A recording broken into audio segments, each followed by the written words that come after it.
Donc, troisième question.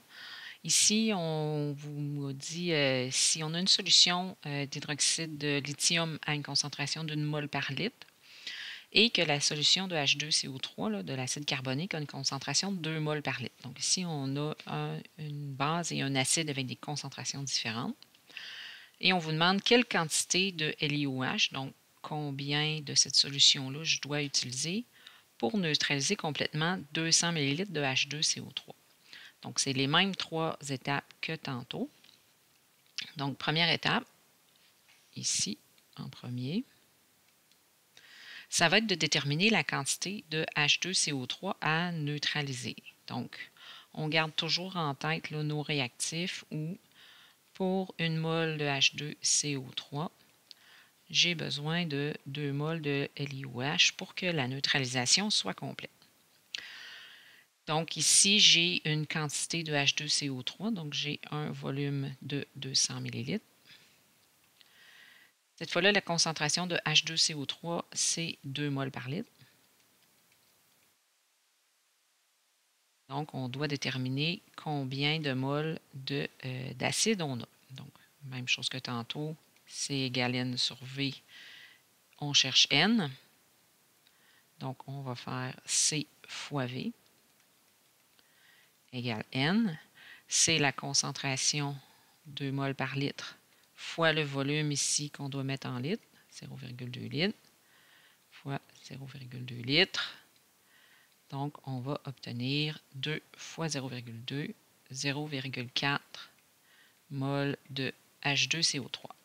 Donc, ça, c'est le nombre de moles de H2CO3 qui sont contenus là, dans le 200 ml de ma solution. Deuxième étape, je dois déterminer pour 4 moles de H2CO3, j'ai besoin de combien de moles de LiOH. Donc, on revient encore une fois avec la stoichiométrie. Donc, on doit déterminer la quantité de LiOH nécessaire pour effectuer la neutralisation, donc en moles. On vient de déterminer qu'on a 0,4 mol de H2CO3. On sait qu'une mole de H2CO3 est complètement neutralisée par 2 moles de LiOH. On se demande ici combien de moles de LiOH on a besoin dans notre situation précise.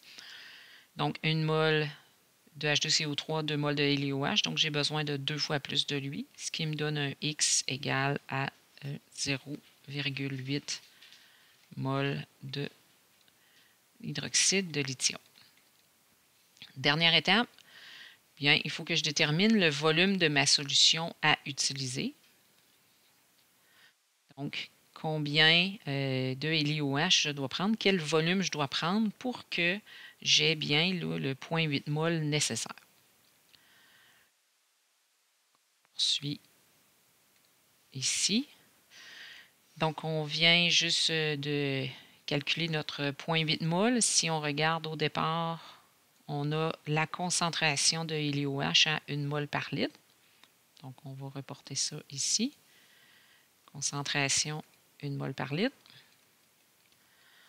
La quantité dont on a besoin, le nombre de moles, 0,8 mol. Et on cherche le volume. Donc, toujours la même formule. C égale N sur V.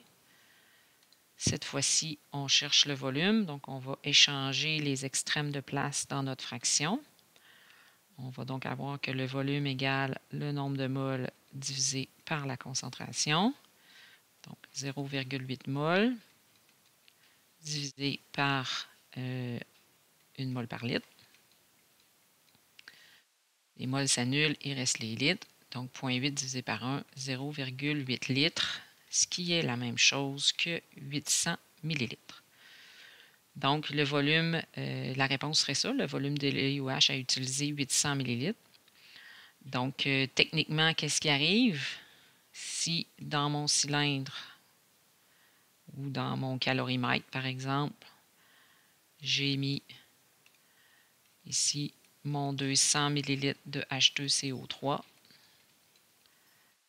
dont la concentration là, était 2 moles par litre, bien, je dois ajouter à ce 200 ml-là un 800 ml de solution de UliOH là, qui, elle, a une concentration de 1 mol par litre. Donc, j'aurai un volume final d'environ 1 litre au total.